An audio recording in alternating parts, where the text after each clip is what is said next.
Hello, everyone, and welcome to this week's episode of Hotline League. We're going to do our best to not talk about arcane spoilers, but my God, if you have not seen the show yet and you are instead watching this, or you are listening to it, or something, you should stop doing this and you should go watch that, because the fact that you have somehow avoided spoilers for this long is pretty crazy to me, because they are just everywhere. I just scroll TikTok and people talk about certain scenes, and yeah. Either way, I'm joined, as always, by Cubby. Cubby is on the road right now. Cubby, where are you at? I am back home for me. I am at my parents' place now. And is it hype?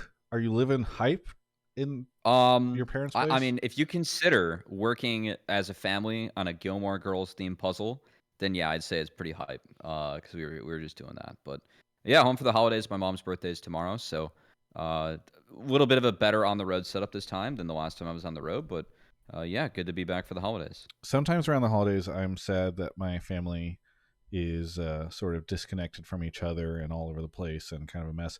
And then I hear somebody say that they have to work together as a family on a Gilmore Girls puzzle. And then I'm like, actually, this is great. I'm just going to play TFT.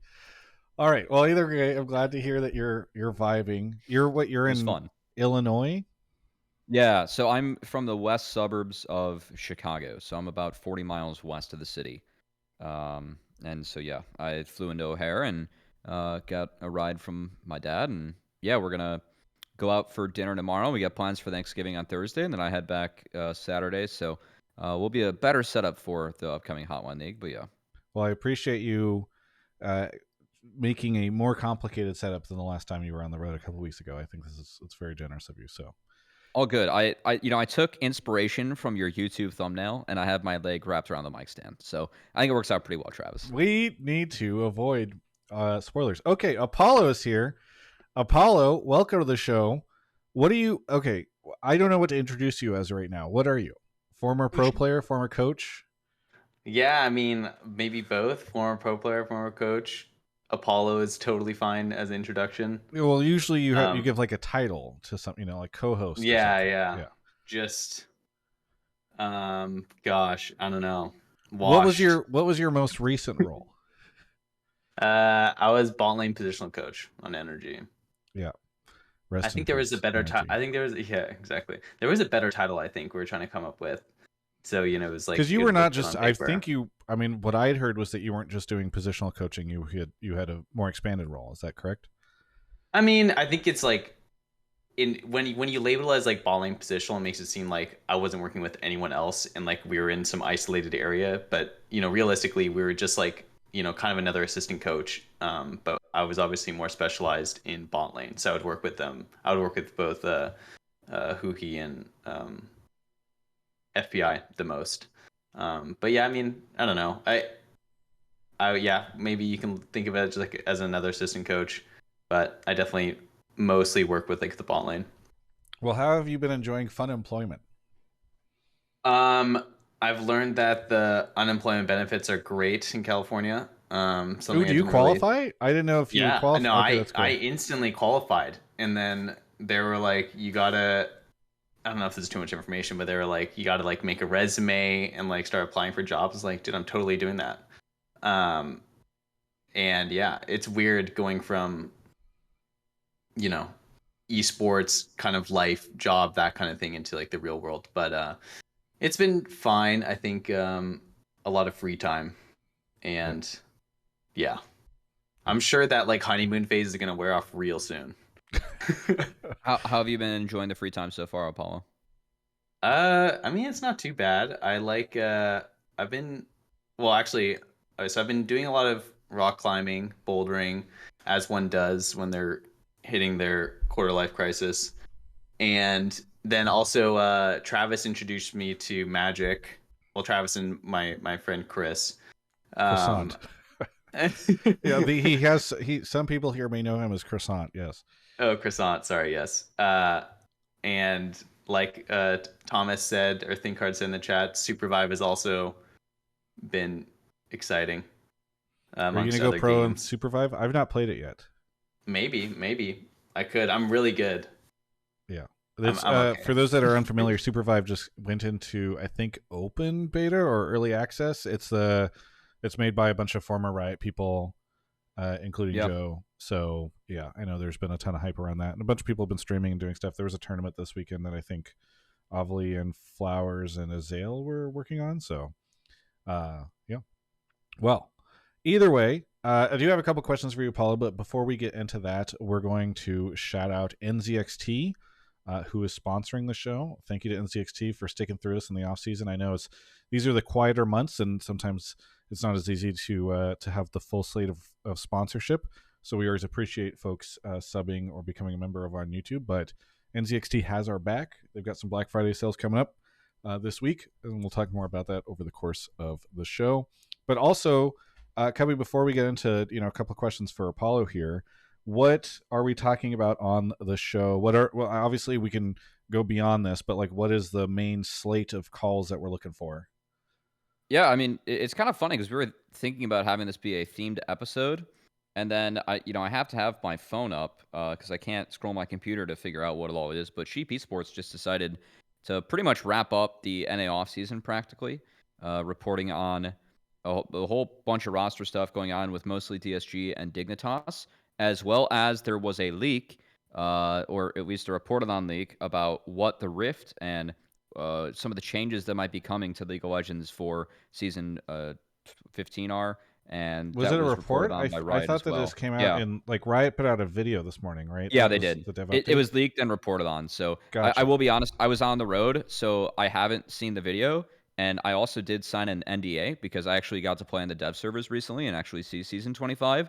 So I will be maybe a little bit cautious in talking about that personally, but I'm excited for people to call in and talk about what Season 15 looks like for 2025 because it was quite exciting. So yeah. Cool.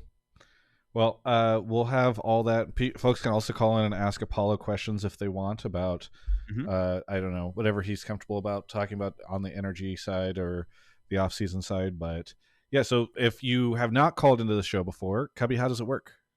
Yeah, so if you guys want to join us, we already have 2 familiar faces in waiting room, but go to discord.gg/Travis.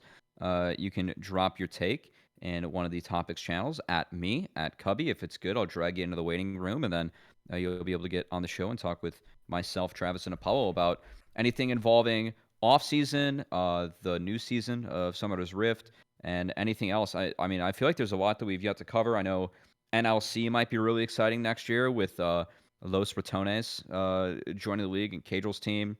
Hopefully Don Jake's able to run it back there too, as Rudy would be defending champs. And yeah, there is a lot of global news that was going on. I know last week we mostly talked about the LPL and Riot's decision to end the formal English broadcast for that.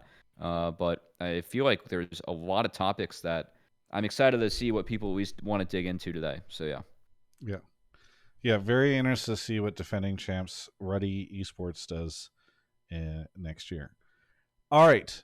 So we've got a lot of topics to dive into. By the way, if you are a sub or a member, thank you so much for being one. You can also sync that with your Discord to get access to the subtopics and members topics chat on YouTube, which lets you put your takes in there. It moves a little slower, so it's kind of a cool way to do that. Poor Cubby's going to be, as he's balancing everything precariously, also putting folks into the waiting room. So as he's working on that, Apollo, what is going on in your life? So are you, I know a lot of people obviously are familiar with your pro career, maybe also familiar with your time on NRG.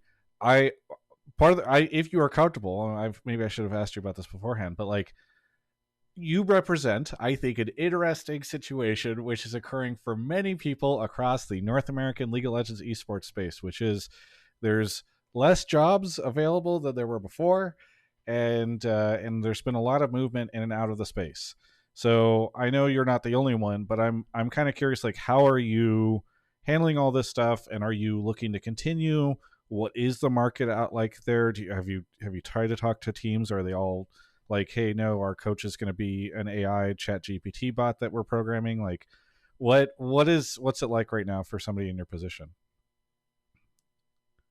Yeah, I mean, I think the thing is, even though it's obvious that there's like less jobs, and I mean, it was, I guess, let me just to summarize it, basically, it was kind of obvious that this was going to happen at some point.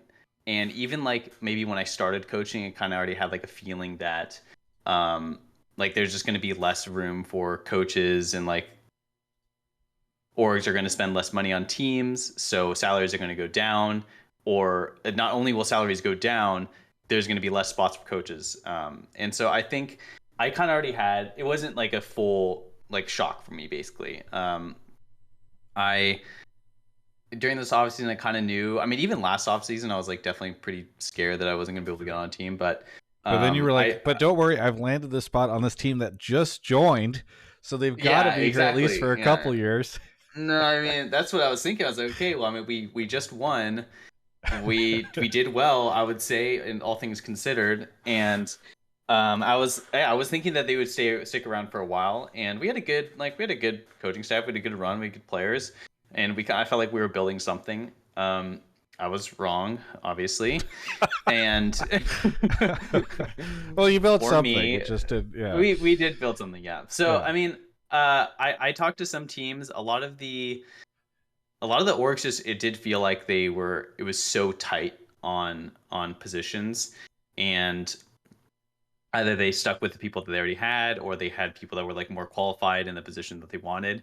And most of it was, I mean, there was no like positional coaches, it's just, they're just looking for an assistant coach, or not even, almost just like a head coach, and then maybe like a remote person working for minimum or whatever. And I would say like a lot of the thing is too, is even if you do end up finding a job, it's going to be, you're getting paid nothing. And it's not that I did this all for the money or anything like that. It was just very discouraging, I think, after all this time. Right.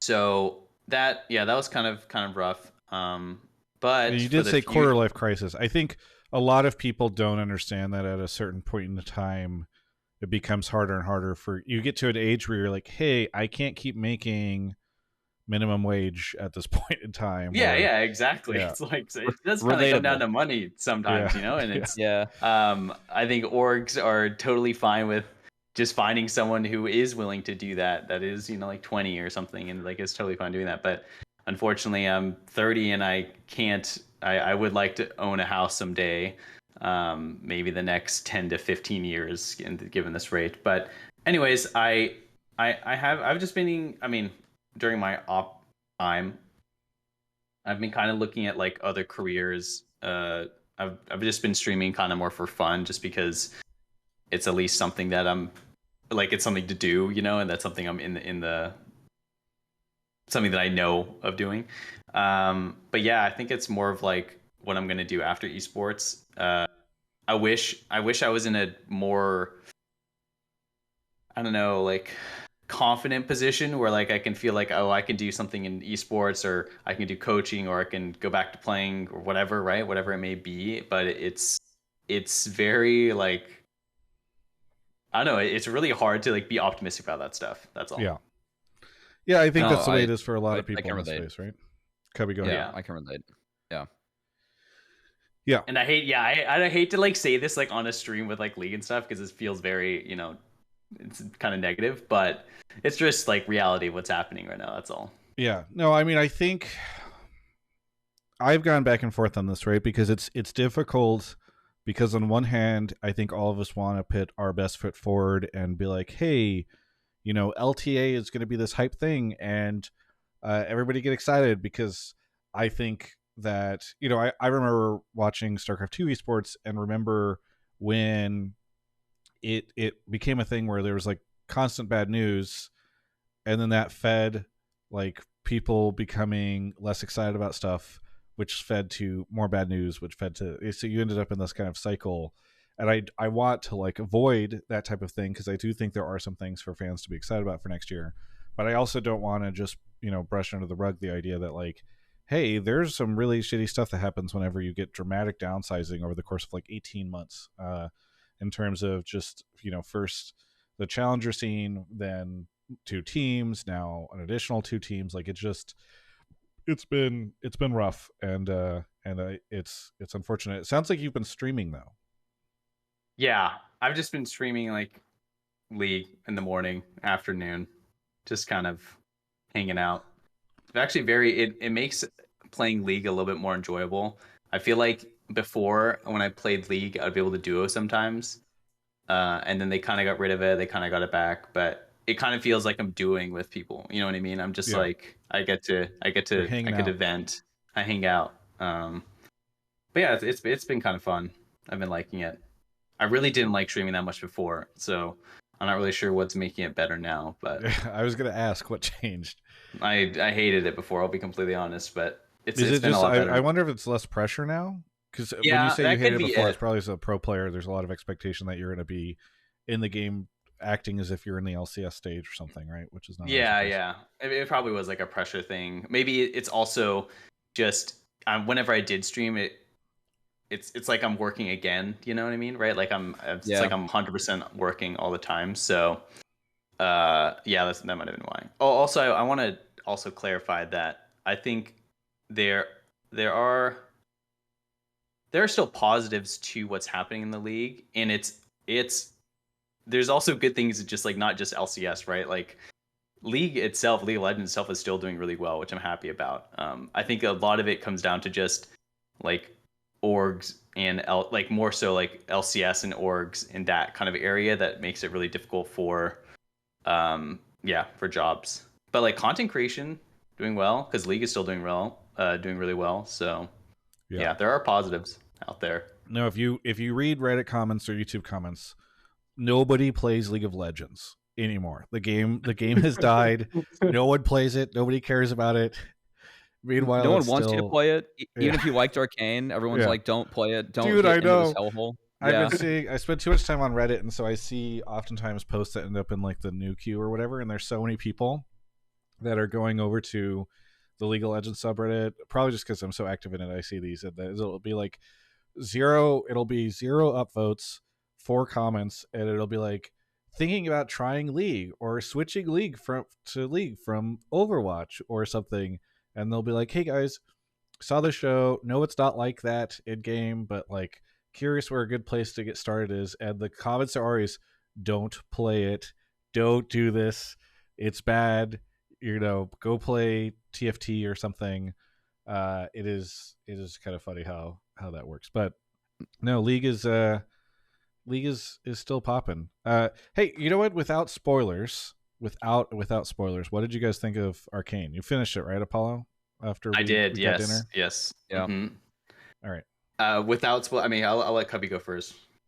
So I fell asleep during the last episode, so I got the rewatch off recently, as we tried to stay up for it, and I'm officially onk status. But I thought it was good.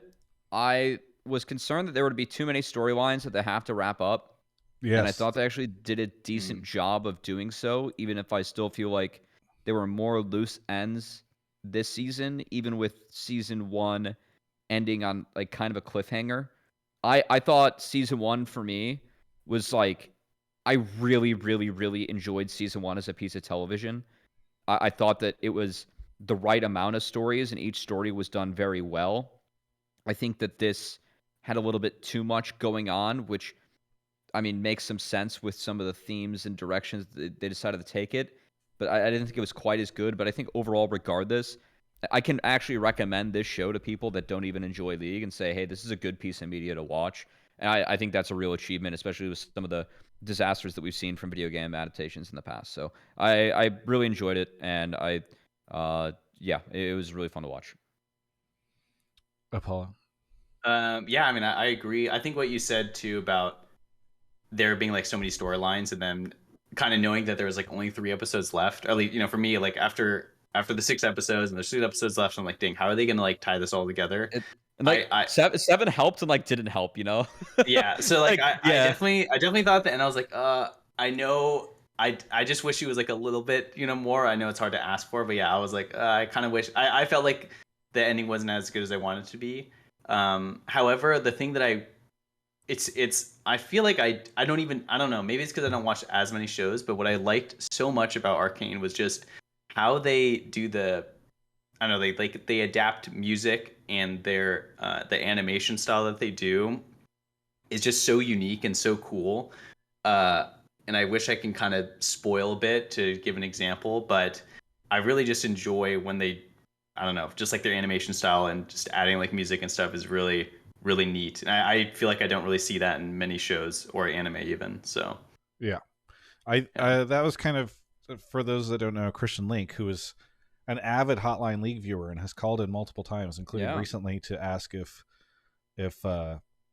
Five Fakers Would Win Worlds, is one of the one of the two co-creators, and his story is very funny because he was in like a German rock band, and then He he made Curse the Sad Mommy, yeah? he left that. Well, so then Yeah. he left that, came to Riot Games, was the German player support person when the game launched, and was like working in the LA office doing that, and then became the guy who would compose all the music for all of the champions that would come out. So whenever you'd open the client and you'd see like, oh, Diana has released, here's a song that's like attached to her that would play at the beginning, that would be him. And yeah, he did Curse the Sad Mummy and all stuff. And so he's always been a very music minded person, and I think he just did uh, a really good job on the show. And none of the music in this season hit as hard for me as the Sting song that plays at the end of season 1, but it was, yeah, to your point, Apollo, very, very good. So if you are interested, if folks are interested, or they have already watched it, or they're planning on watching it, watching Arcane season 2, I did a sort of reaction video to just seeing the finale. I saw it in a big theater because Riot rented out a big space downtown and sold tickets to it in the Shrine Auditorium. So that was really fun, and so I did a big video about it the day after, just kind of talking about everything and reflecting on all this stuff. So it's been cool. All right, whatever. We talked about Arcane. We talked about Apollo and his search for any kind of purpose, and so now it's time to talk about League of Legends and the LTA. It's going to take a long time to get used to saying that. But Yes. yeah, LTA North specifically, Travis. That's what we specialize sure. in. Yeah, the Yeah. LTA North. God, I really wish that we had like a better way of saying that. Like I think there's a reason they moved away from NA and EU LCS, and now we're back to a regionalized abbreviation. All right, do you want to go grab our first caller? Yeah, let's do it. Yeah. Welcome to the LTA Northern Conference, says Raz. Yeah, exactly. Thank you to, we got a whole bunch of people that subbed. Bernie's Left Nut, Farmer G75, thank you for the 5 gifted. Yoser for the 2 months or the 25 months. Old Man Moving Slow, Mad Fishy, good to see you. Hope you're doing well. Mad Fishy, I don't know if you're going to be there, but I'll be in Houston for a Magic event in 2 weeks. Kanoke, thank you for the 56 months to main for the tier 2. Raz gifted 2 subs. Shadow Beam for the 47, and Rhodey, thank you for the prime. Rhodey, question for you: where the fuck did you guys put the flicker? Because they changed. Here's the annoying thing. So the reason why the thumbnail on YouTube, one of the reasons why the thumbnail on YouTube is as funny as it is I got so used to going to flickr.com/album/LCSofficial. They changed the URL, did not explain where it went, and so now, and I googled like LTA North Flickr and I can't find it, so I couldn't find a photo of Apollo or anything. So yeah, really annoying. LTA North. Okay, I tried like LTA and official and stuff. I don't know, just whatever. Anyway, we've got our first caller of the evening here, who is none other than Nymaera. Nymaera, where are you calling from? Hey, I'm calling from Berlin. It's about 4:30 here, but I stayed up for this podcast, which I'm becoming increasingly more fond of. How's it going, everyone? Very good. How are you? I'm good. Yeah. All right. So, what is your? I know you're an avid North American League of Legends watcher. So, what is your take for the evening? Hey, actually, on that note, Apollo and Hakuho were one of my very favorite bot lanes. So hey, it's great to meet you, and I'm a big fan. But the take is, of the gameplay changes which were announced today, and there are a lot of them, one of these things was a multiplayer practice tool. Now, this is something that's been asked for a while, and I think this can twin into a larger conversation about practice tool and practice for professional League of Legends. Potentially, a multiplayer practice tool could revolutionize pro practice if you can reset to or set up certain map states and run them on a short kind of time span where instead of going into lobby again and again. However, even though I think there is great potential for a multiplayer practice tool, I don't think it's going to get used well at all. There are already some better ways to practice, and teams are already not doing that. So I'm worried that this could be another tool which could be used to improve practice at the top end of play, which just won't get used. So very funny to me. I doubt this came from him, but people can go back, and I think in like 2016 or something, the first time I ever heard people talk about a practice tool was I did an interview with Mark Zimmerman when he was coaching. I think it was Team Liquid by that point in time. No, I think it was Curse, because I don't know if he ever made it over to Team Liquid. Whatever. Anyway, and he did this whole big thing in it. I think it was one of the first things we ever did together in content, where he was talking about the need for a sandbox mode or a practice tool or whatever. I think it was probably with Yahoo at the time. And eventually they ended up making it, but it was much later, I believe, that they ended up doing this. And so I'm like, wouldn't it be funny if him as commissioner wormed his way in to get them to invest more money and time on the plan is working? Like this? Yeah, exactly. So you're jaded about the idea of people of teams actually using this, Nymaera. Yes, just because the quality of practice already from things that we hear in certain interviews. I think there were some very enlightening interviews from Europe, from I think it was Swyru talking about how players would just like not turn up on time, or I even heard a story about teams where would just walk out after one game of a practice, go and walk around a lake for an hour and come back to the second game of the scrum block after that. Already practice is at low quality. So I am worried that once again there is a way that potentially practice could be better. And it's not really going to be, because the quality of practice is so poor, and the approach to practice, particularly in the West, can be quite poor. So sadly, this tool might just go unused. I first off, thank you for the Hawkwoe comment. But secondly, I think it was definitely about time that they added multiplayer practice tool. It was kind of silly that they didn't have it for such a long time. I watched their video. It sounded like they're just gonna have full multiplayer, so like 5v5.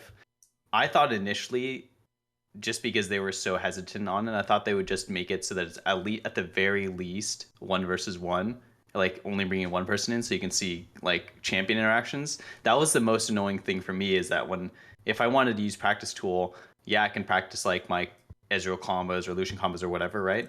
But a lot of the times you actually want to see champion interactions between, like, I don't know, how I think I was talking about this the other day, but being able to Alistar Q the Nautilus hook and like see that interaction, right? Like you can practice it in a normal game, but it's just annoying to do. And if there are like ulti combinations or whatever, then you can never do it.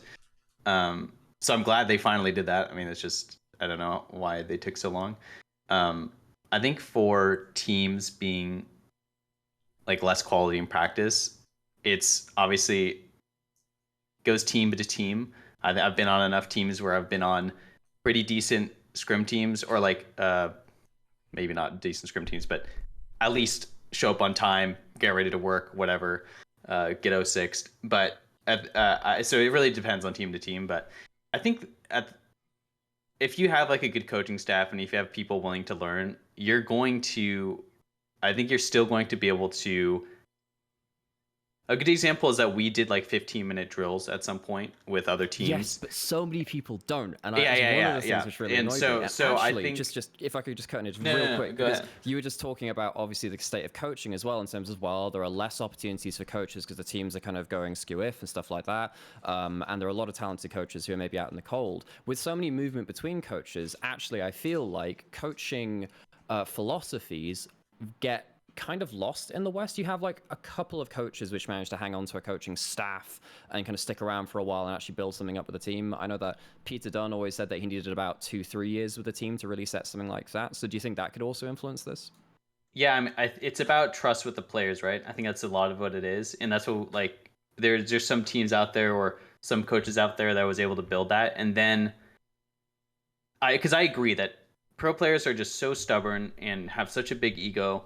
So if you just walk into the room and say, guys, we're going to do this like we've never used practice tool before like this, but we're gonna do drills and put the game into 25 minutes. And we're gonna pull a Nash or whatever. You know what I mean? And it's very unlikely that the players are gonna be like, yeah, that sounds like a great idea. We should do that. It's a pretty low percent chance, but if you are able to work with a group of players and maybe like over time build that kind of trust, then there's a higher chance that you'll be able to do that. But I mean, I don't know.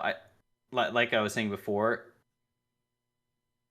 it might not be on day one, but as soon as a team starts to do it and then ask like the other team, hey, like we've been doing this and this and this, like do you guys want to do this? I think I assume that at least 50% or more are going to at least try it and then see how effective it is. Yeah, I mean there are like some ways where instantly I think things just get so much easier. Like one being like if you want to do 2v2 practice, right? Or 1v1 practice.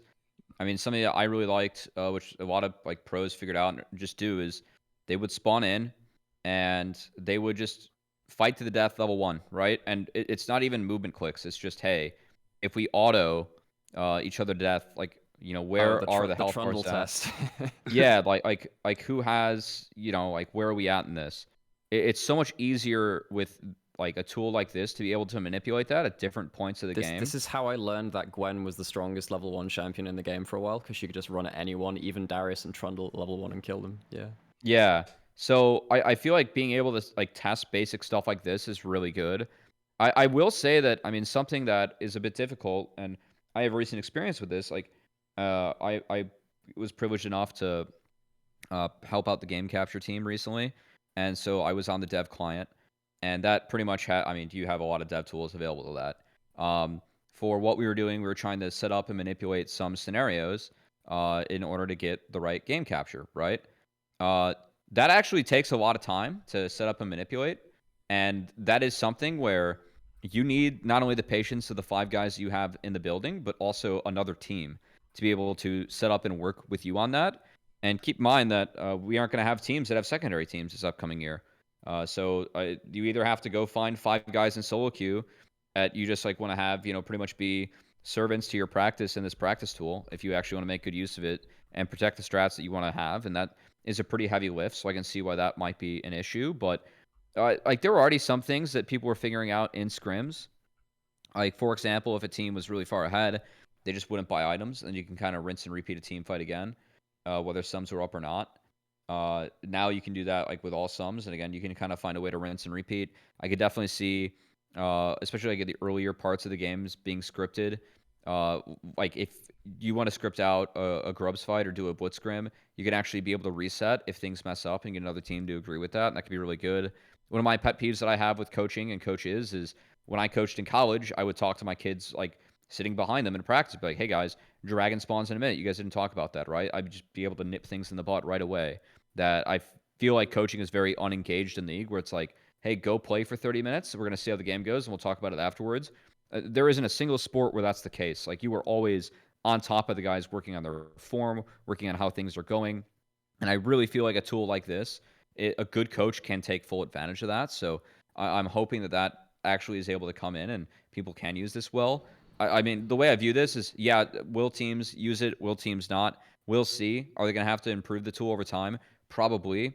But if you're a coach, you got to be looking at everything that you have at your disposal. And if you aren't finding like creative ways to use this, even the few that I was able to talk through on this call, then yeah, I feel like it is a real missed opportunity. Unironically, I think it's bigger for content creators than teams. Like, content creators are going to use this all day, and in fact, many of them already have, because there were ways to get like multiplayer practice tool, but now obviously it's much more available. That'll be a thing. But I think for pro teams as well, even if it's hard to set up a game state or something like that, what you can do is you can literally just watch a game which you just played, go home, load up into practice tool, and set up the exact state in about, I don't know, probably like 5 minutes of clicking buttons or something like that, and play it out again. That is so much more available. Yeah. Or like watching international games too. Like, hey, can we do this? Or emulate just this? Find something from a replay. Yeah. Yeah. Yeah, we'll see. Yeah, I like the content creator angle a lot. I think that that's going to be fun. I've really got the holy grail of this, and it's so sad that because of the way that Riot how old the client is. It's just like this will never happen. The holy grail would be resume from replay. I mean, they kind of do that with Chrono Break or whatever, but how cool would it be if you could just be like, okay, here's the replay file for a fight that happened in the World Championships, and Riot made it available, and now we're gonna go fight that same fight and see how we do or something. Also, that would be excellent for tutorials in League of Legends too. That's Yeah. another big thing with the new player experience. Just get like a game state you can set up like that and just keep running it over and over. That'd be so good for the game. Yeah. There's so many cool things that you could do with this, and quite frankly, I'm like very surprised they announced it, because it's I am so too.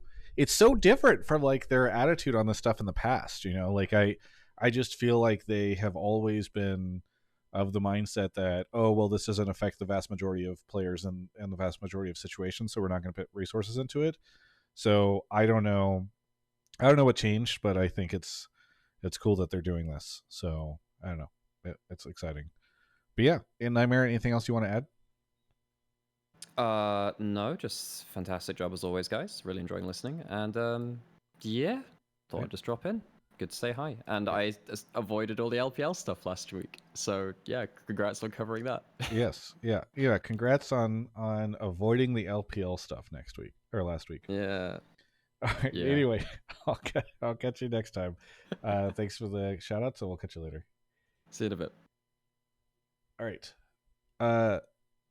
I think we can do another call before we take a break. Sounds good. Thank you to, over on YouTube, Looter Joe for the membership, B Bella, and Big Angry Hobo. And then over on Twitch, thank you to a Bagel, Big Angry Hobo, Full-Time Weeaboo, Wafflefoot, and Keon. Thank you, everybody, for all the support. It is really appreciated. Also, I've seen a bunch of people say, hey, Twitch has made it really hard to send a Prime sub.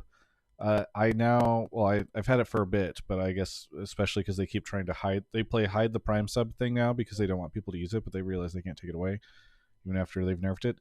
If you move your cursor over the stream, a little purple crown will pop up, and that'll allow you to do that.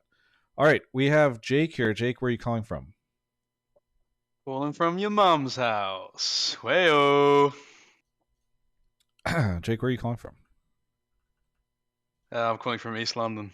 We just have so many. We're chaining in all the Europeans. The show's so good that all the European esports personalities stay up to watch it, and I'm on it. I'm honored. You could give us the sponsors. You got a real international audience, you know. Yeah, exactly. Anyway, what do you want to talk about on the show, Jake? So originally I had something else, but there's something that's really been bothering me recently. So I kind of it's more of a grievance that I'm gonna somehow turn into a take. So obviously I run a league team like Ruddy Esports, and we have a roster that was supposedly rumored or leaked by Sheep Esports, and just kind of I've been privy somewhat to the process of how off-season leaks and rumors kind of occur, but it was a very different experience kind of having it occur to you, in the sense that I was just streaming and playing solo queue, and then I got a DM, and it was basically just like, yeah, by the way, in 5 minutes I'm going to be publishing this thing about you. And it was just it was very strange. And so my take is, I think the way that the off season is run is in a way that is, sucks any creativity or fun out of it, and is also just like a very shitty practice. I think it's horrible the way the off season is run. So when you say it's run the way it's run, who's running it? The cartel. Well, is running it. Yeah. Not to make this into some big global conspiracy, but them, Travis. I mean, Sheep Esports, they're running it. Yeah. So just to be clear, you're taking issue with the idea of people being able to report information? No, Travis, because I'm not some sort of McCarthyist, anti whatever the I'm just asking for clarification because you're being. I know you're doing a bit right now, but no, I'm basically saying that I think the current way that people who handle information during off season is, I think, very unprofessional. It leads to players being effed over. It leads to people like me being disgruntled. And I also think it actually removes any autonomy or creativity from orgs in terms of releasing any sort of roster announcements and stuff like this. That's the big thing for me, is the last one, because I mean, I was like thinking back. I know Jacob Wolf used to do a show where he would save stuff for the show to at least announce, and then work with the teams on, being a part of the show or calling in, or they'd have a big announcement come after that was dropped. And I'm thinking of even That is traditional not an sports. accurate depiction of how that went down, Cubby. But go ahead. Oh, I mean, it There was was some not working with scenarios, teams. There were Travis. agents that would go on that show and then like provide commentary on stuff. It was not. This was not a coordinated drop. No, I know it was at times. I remember when Rogue announced like their extension with LEC, they had the owner come in and did it. I mean, there were occasions where that did happen. Yeah, you're right. It was more of a commentary, but I like when I think of. I hate to use traditional sports, but I feel like they get this right. You get announcements from like Schefter or Woj used to do it for the NBA, and then 2 minutes later, the teams follow up with something of their own, right? And so, like, there is still excitement about it because you hear about it, and then immediately you get something from the teams.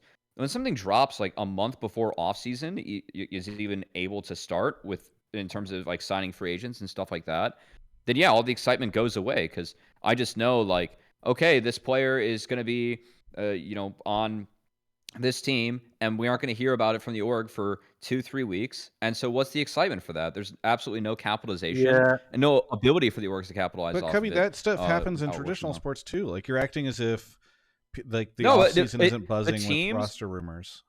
but the teams follow up on it immediately. But Like whenever something I is don't think they do officially because reported, they can't. Because free yes, agency but hasn't that's the hit whole yet. point. That's the whole point. Like things leak way too early in the cycle, so there is But no I'm saying in excitement about it. traditional sports that happens as well. Like you're saying that this stuff happens all the time in traditional sports, and teams always follow up. But like I know you're the T sports expert here, but like that's not accurate because oftentimes the conversations are like this, like that they usually are not able to my understanding to follow up on it right away, and a lot of the stuff is before ink is put to paper. I mean, they'll be reporting like, okay, X player met with X team, but then when the official report comes in, where it's okay, they signed, then you hear from the team within an hour, pretty much. Yeah, Like, I'm like hearing the my mic the is being window. weird, but yeah. Okay, well, the window that they have in terms of like when you hear about it in esports, it's a few weeks. Like in this case, again, you can't do anything for off season before November 19th. So when a report comes out November 1st, yeah, a team can't say anything for 2 weeks. They can only hint on it at Twitter, and that's lame, is what Jake's saying, and I Yeah. completely agree. Whereas, like if Juan Soto is a huge free agent right now for the MLB, like there are reports about the teams That's who the he's Star meeting Wars with. character. That's a Star Wars character. Yeah, there's like reports about like where he's going to meet, stuff like that. And then when he eventually signs somewhere, there'll be a press conference like in that day within a couple hours of whenever the official report comes out, and fans can continuously latch onto that. So yes, stuff will leak early, but the amount of time is extremely decreased, and if like the excitement doesn't go away. Whereas here, I really feel like the excitement goes away, and that's kind of lame. I Well, feel can like I give that's you? Jake's point that I latch Can I onto. draw from personal anecdote here? So like my problem with what might happen in my scenario is that I was told 5 minutes before. It ended up being like more like 40 minutes because I was like to him, hey, can you not do that? Like I'm Yeah. streaming. Can we talk about this? But it was like basically what I was trying to explain is like nothing has been like formally actually like agreed upon. It's more like a thing of if what is being reported is true. It's more of a thing of like, well, we're still working it out. And like even in terms of regards to like me and Dom, like putting that into actual agreement, that's still like being worked out. And that being worked out is then, that hinges on the players and vice versa. So it's like I feel like we're really really keen to, stoke the bullet or whatever or prime the bullet before it's anything. It's really So I think the reason why you're likely to see people give very little notice is because last year, for instance, I heard that a team would be joining the league, and I reached out to that team and was like, "Hey, I am reaching out for comment," and waited to hear back. And within, I think, 15 minutes, they had rushed all their stuff out to beat me. And so it is often difficult. By the way, tell me, folks, if the mic is better.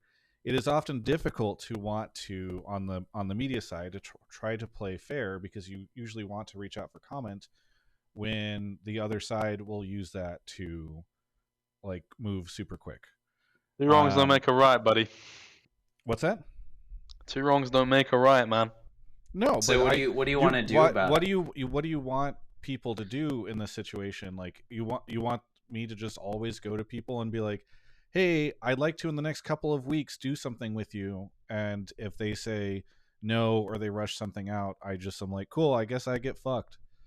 Sure. So, like, what I would ask you here is, like, what do you think is like an appropriate amount of time? So, like, for example, like as we've had conversations before, like I've had conversations with like comms people from Riot. It's like quite often there'll be scenarios whereby you come across information that they haven't potentially released yet, and then you would go to them and you'd be like, "Hey, I've caught wind of this. Just to give you a heads up that like I'm giving you the opportunity to comment, but I will be going ahead with this." Like you at least like loop them into that process, right? Like my whole thing was like literally like you DM'd me 5 minutes before they planned to do it, and like clearly they'd caught wind of it a bit earlier than that. So like I think that's like a real dick move, right? Like I recognize there's a degree of inevitability, and like for some of these people, they've unfortunately set their livelihood upon like TikTok leaks of League of Legends players. But you know, I think there's a respectful and professional way to do these things, and I think those standards aren't currently being upheld. I think it is very difficult to. I think it is there's a lack of trust, I would say, between many people on the media side and the teams, and I don't feel like that started on the media side. I feel like it started on the team side. Like I honestly, like there are teams where, and I've done this with like my preference is always to work with the team or with the publisher. So if I catch wind of something, I will say, "Hey, can we work together on some interview to go with this at the same time?" Like I remember when Bjergstad had joined Team Liquid, I was able to like sit down and do this like big old interview with him about coming back to competing and all this stuff, and it ended up being a really great scenario for it. But I think oftentimes people aren't interested in doing that, and they just want to own the announcement, and they will rush it out whenever you reach out to them and try to snake you on, you reaching out in good faith for comment. And it makes it really difficult to look at folks and be fair about it. The other thing is like it becomes really difficult. Speaking from a personal standpoint, it has been really difficult at times for me where I will hear some news, I'll decide to like wait a little bit longer on it or to try to work with a team or write on it, and then it goes out the door from somebody else. And I'm like, okay, well, I should have just done that because I like, especially there are times where I know everyone I know around me is talking about something, and I'm like, this shit's going to leak at any moment. I'm surprised it hasn't yet. I really should just go with the video. And then, if I'm busy or something and I can't, or I just decide to hold back, then it goes out and it's like, okay, well, that was kind of annoying. So it's very difficult on the reporting side to not move on it. Yeah, I mean, I can recognize a lot of those difficulties, and don't get me wrong, like I'm not, fully polemic on the side of what I'm saying, and obviously I acknowledge there's a degree of, bias from just, personal affectations, but I mean, for sure, I think there's better ways to do these things. Here's what I would say. If the teams are interested in those types of ways of going about it, then I think it makes sense for the teams to try to reach out to the media and initiate those conversations. Because I think there's always like with the way the meta is right now, it's always going to be assumed that people are not interested in working together on something, and that it's always best to just go with the news, and that you should probably give minimal notice depending on your relationship with the team or the organization, because they will not operate in good faith upon you reaching out for comment. Sure. The last thing that I'll tack onto this is I think for many reasons, hands down, the most interesting part of offseason so far was what happened with Zeus. And I think a big chunk of that is because it felt like what happened, A, wasn't expected, but B, because of that, you felt like you were getting the reporting in real time, or like it all moved very fast.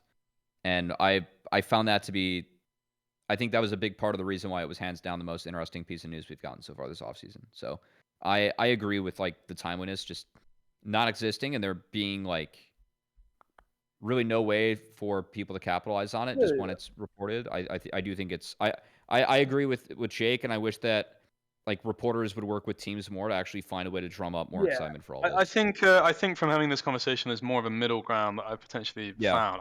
I would just like to clarify, like I'm not advocating for media and leaks to just not be a thing. I understand it's inevitability and a feature of this sport, both traditional and this. I just think there's ways in which it could be coordinated to one kind of be a little bit more professional understanding. I also think that it generally, like the way that it's run, means that it's more about just getting it first. A lot of information isn't great, like in terms of like the actual bulk of the articles that come out. Like it tends to be very like threadbare.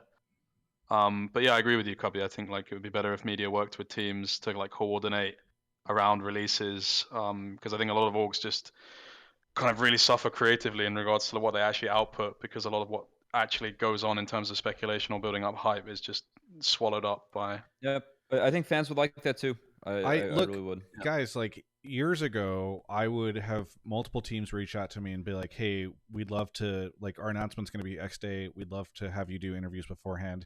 In fact, I think it was last year that Kelby reached out to me about Busio because Busio was going to sign to FlyQuest, and at Worlds, I was able to do an interview with Busio, talking to him about the FlyQuest stuff, right? And so my preference is always going to be for that. The two challenges are always going to be, though, that even like if every team reached out to Sheep Esports and was like, "Hey, we'd rather work with you instead of have you leak this stuff," and then Sheep Esports is like, "Yeah, I'm down for that," then within a year or two, somebody else will pop up and be the people that just like pop the bubble beforehand. So, and there's always going to be. It's just the way that a lot of this stuff is going to work. And quite frankly, like as a lot of people know, a lot of this stuff often comes from the agent or player side. Right. So yeah, I don't know, but it is worth the conversation, and I do appreciate it, Jake, because I like having these types of conversations. Like it's fun whenever somebody's like, "Hey, I feel passionately about this stuff," so I appreciate you calling in with Yeah, I mean, I appreciate you pushing me on it as well, because I mean, it's something that really, fucking annoyed me, to be honest. But I appreciate the perspective, and I'm not entirely tied to it, so it was useful to hear. I appreciate speaking to you what's as well. so funny for me, Jake, and we've talked about this before, and it's funny also with the Cubby side, is like, guys, I remember these names will probably mean nothing to you. But I remember listening to, I think, on a podcast called Live on 3, Alex Garfield calling in to yell at Slasher about the fact that Slasher was leaking his EG's team rosters and taking money that because back in the day, all the teams wanted to sell their roster announcements to sponsors. Yep. Because if you could attach your sponsor to it, then you could be like, look, this is going to be a big moment. We're going to get a ton of viewership.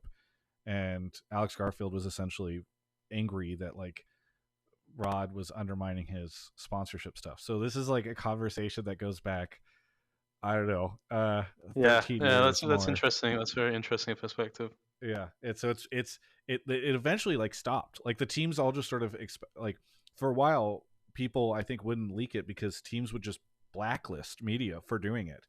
And then I think that folks like teams started to realize that that was not a good public move. So yeah, it's the story, the history behind the stuff. That is very funny how similar it was, because literally like one of the main reasons I was annoyed is I've been like working on a roster announcement video and like budgeting it and all this shit, and then this happened, and I was just like, well, that's just redundant now. That fucking sucks. Yeah. So it's literally the same thing. Oh, go ahead, Apollo. I was gonna say I was on a team. I think this was 2018, and I mean, I didn't know I was getting released until a sheep adjacent announcement comes out. So yeah, I think that kind of stuff is like shitty, because it also feels like the org is almost like that's like part of the reason why, or yeah, it's like the org's fault too, So when you hear your roster announcement from like a leak, it's like, okay, that feels pretty shitty. So look, I feel you. Yeah. For a while, like the answer was the teams would just still release their roster announcements, and they would create a really creative, exciting video people would watch that video anyway. Like, it did not feel as though the reporting I felt often built hype for the eventual roster announcement. Now teams just tweet out JPEG images of their players that they're signing as they sign them, and so it kind of becomes it's hard to feel much sympathy because I don't feel like the teams are putting much emphasis much effort in. I feel like the whole kind of one of the cruxes of my point, if we were to kind of go a bit more in depth on it, is like I think it's a lot of the stuff with the leak stuff is very symptomatic of like a very widespread laziness within the industry. It's kind of like I feel like all of these different leakers, they kind of do the GM's job for them a lot of the time as well, right? Like I don't know how much insight you have onto like how some of the leaks work sometimes, but like I know from when I ran a team like a year or so ago, I had a player who literally we were like looking for a fifth, and he went behind my back and just went to Sheep and was like, "This is who we have, and in exchange for me telling you who we have, you tell me who is available." So it's like they kind of act as this like pseudo quasi GM in some way as well. So it's like I feel like the whole league thing is very symptomatic of a wider lazy issue. It's like it does the content producer's job, it does the GM's job. It's just it allows everyone to cognitively shut off in many different ways. Yeah, I mean, I'll say, and then we can end this. But like, it's especially since I didn't really do any reporting in this off season. I think it's safe for me to say, like, I have done reporting and quote unquote like leaks from pro players, agents, GMs, team owners, pro player girlfriends, which are oftentimes a really great source of information, and people who work at Riot, and like it really is very widespread. So and obviously it's often team agents or players, but it really is all over the place. So it's never specifically GMs or anything. Yeah. Anything that you want to shout out here at the end, Jake? I'd like to shout out. I'm actually currently. Maybe this is a bit avaricious of me, but I'm currently up for a league content creator of the year for eSports content creator of the year in the Caedrel and Shocks awards, and pretty much everyone else in that category is like this, great behemoth Goliath of great fame, and I feel like I did some pretty cool shit this year. I think I won it a bit more than all of them.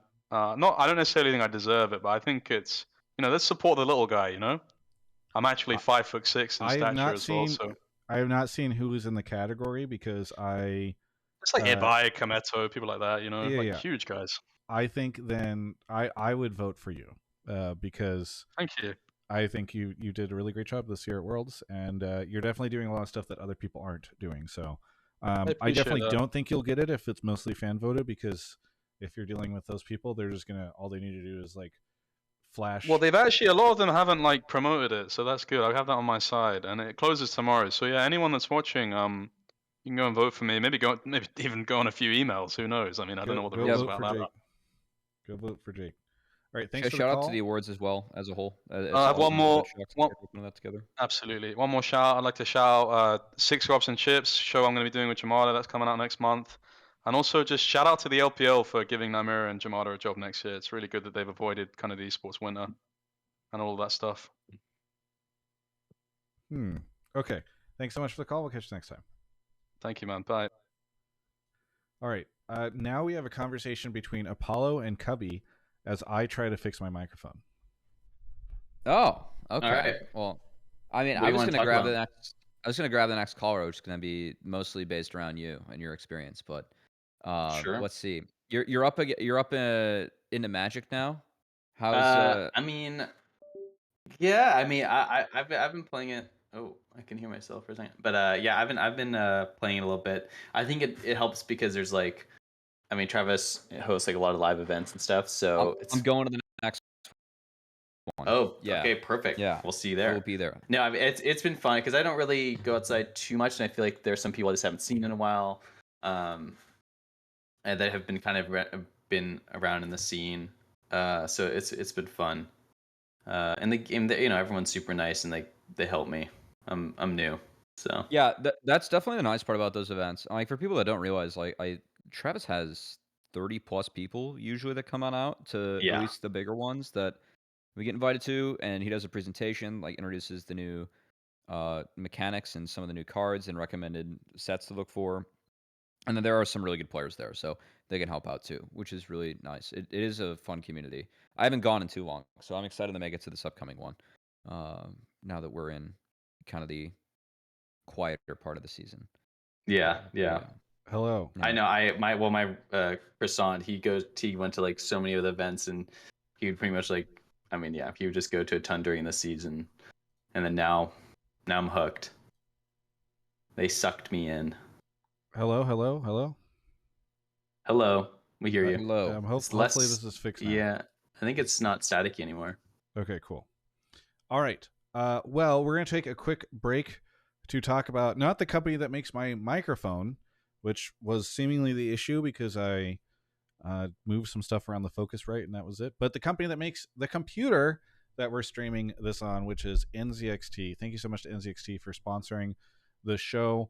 Listen, folks, I can't tell you what the Black Friday deals are, but they have sent them to me so that I could promote them tomorrow. And I got to let you know that there are Black Friday deals that are coming in. They've been doing their early Black Friday deals, but you can go check out this week their Black Friday deals. If you're listening to this later and you're not listening to it live, they're up on the site, almost certainly. So go check those out. And here's the really big thing, folks. Two big things. One, use my code, which is Travis5. That stacks with the discounts that they're going to be having for Black Friday. So that is pretty cool.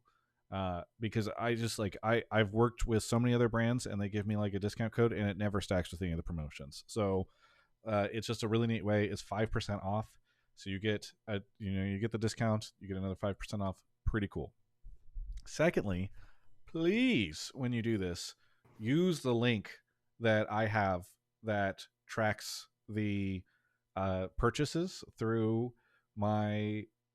this so that people know that if you're doing something, because a lot of times I will talk to even friends who will be like, oh dude, Travis, I bought a new NZXT PC, and then I'll be like, cool, did you use the link? And they're like, I used the code, and the code certainly helps, but it makes it more helpful when you use the link. That link is available in the description of this YouTube video and also the description of the podcast, so please go check that out. Again, they don't just have, I know a lot of people think, hey, I like to build my own PC. NZXT has all sorts of stuff for people who want to build their own PC too. It's not just about pre-built PCs, but for those of you that want to save the time and the hassle of going through getting all these different parts, putting it all together, and you just want the PC available to you, they also have that. So please check out NZXT. They are our sole sponsor for this episode, and we really appreciate them signing a full year-long deal with us so that even when we're in the dark days of the off season, NZXT's light is helping to keep us warm here on Hotline League. Thank you to NZXT for sponsoring the show. Also, thank you to Danny Grimm, who just showed up and gifted 6 subs. People are in a very charitable mood these days. Last episode and this episode, we've gotten a lot of gifted subs. So thank you, everybody. Ready for the next call, I believe. Yeah. Okay. Off goes Cubby. Thank you to Doubleicious for the $5 super chat over on YouTube, the first $5 super chat of the evening. Yes, Ensnumi says NZXT also has a bunch of peripherals on sale as well. So 6Aria6 says, or 6Aria9 says, heck yeah, about to buy an NZXT PC to replace my clunker. I'm very excited to use my code Travis5. Thank you. That's very generous of you. All right. We have our next caller here. It's aztecz. aztecz, where are you calling from? Calling from Missouri. Missouri. What do you want to talk about on the show? Yeah, so my question was for Apollo, and it was directed more towards like you working with, like for instance, Huhi and FBI that have played together in the past. Do you run into any roadblocks where they kind of have a mentality as regards to like we played together, we have this energy, that sort of thing, or how do you approach coaching these players to avoid that kind of stuff? Yeah, I mean there were definitely some roadblocks, especially I mean they played together, but then there was also a reason why they didn't play together later, right? So I think that's when you kind of, you don't just immediately tackle that, right? You kind of, you wait for the opportunity and like try to let it almost let it flesh itself out. But yeah, there was times during the season where there was clearly like, I don't know how to describe it, but they just need to get over this hurdle that they couldn't before. But I mean, that's where, I come in, or the other coaches come in, and we try to like push past that. Because if they were just on their own, then I don't think they would ever have really like talked about it or tackled it. So it definitely came up. I don't want to I don't want to say obviously the specifics, because they're still playing and whatnot. But yeah, I mean, we had problems, and we eventually like got through them. And but the nice thing about when that happens, though, is like when you feel like, oh, this is kind of like a problem they have, and they probably did have before. But when you do eventually get through it, yeah, you kind of make like a pretty big breakthrough. And that's the reason why. I mean, it's a good feeling, and it's good for the players as well. What do you do in those moments? Like, how do you approach it, Apollo? I mean, it's mostly just about talking to them and kind of figuring out good conversations to have with them, and then and like timing almost. At least for me, it didn't feel like as soon as it came up, I just needed to like have them sit in a room and like hash it out. It was more of like just figure out like the best way that we can tackle this problem without causing too many, like, yeah, without like ruining our practice basically, or like just like slowly like kind of work at it. At least that was my way of approaching it. And I think it eventually like we figured out like a good like middle ground basically, or just a good way to like have Vic deal with the problem, or how Jay deal with the problem. Sorry, how FBI deals with the problem, or how Huhi deals with the problem. Yeah.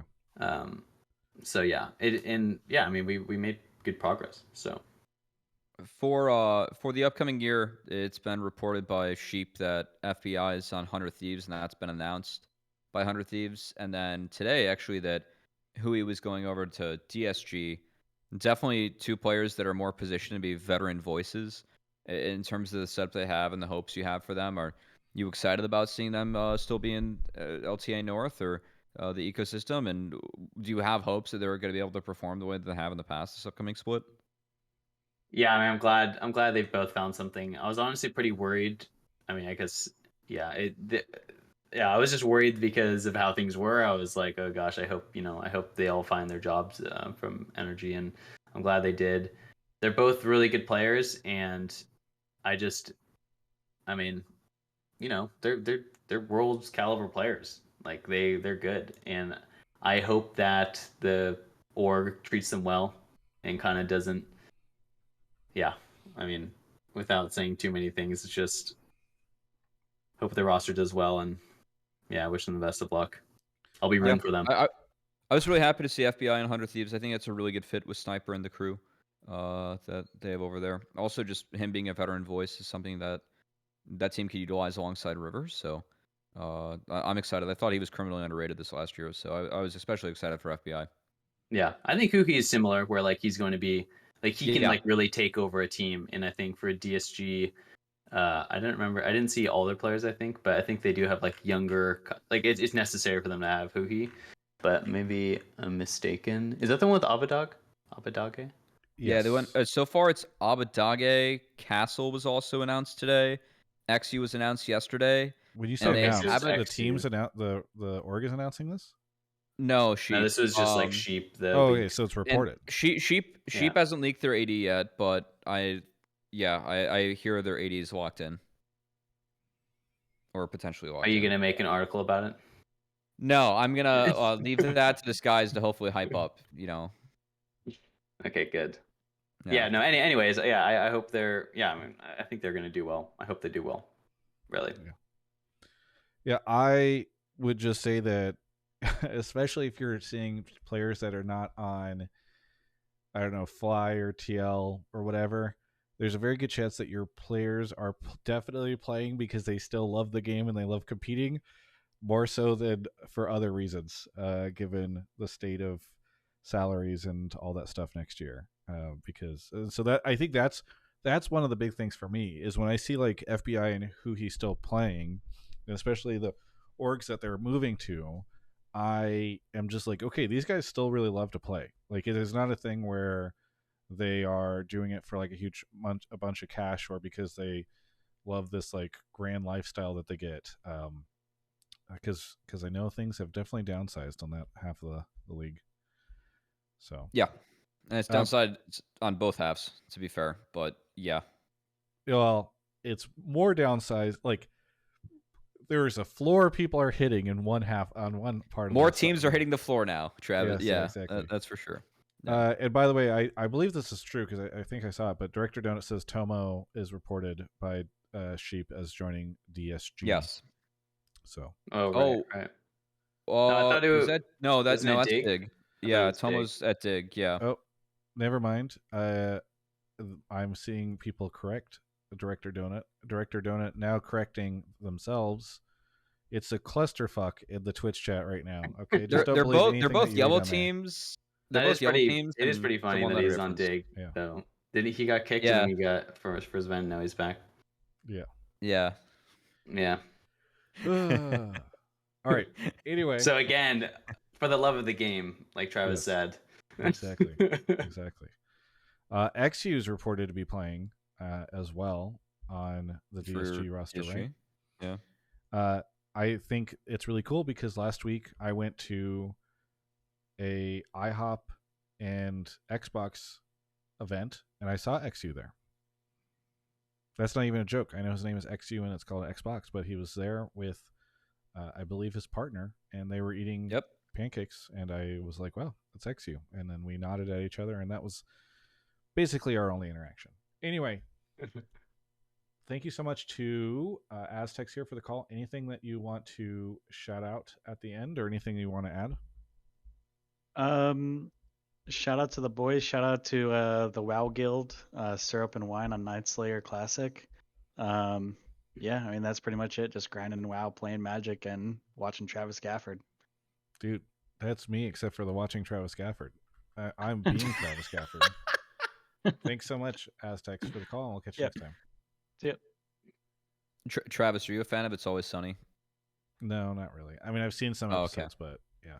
I was just picturing the scene like the restaurant where Mac and Charlie see each other from across the restaurant. It's you and XU in the IHOP. I mean, a lot of the memes from that show break out, and so I'm very familiar with a lot of them. And I've watched some episodes, but I don't know.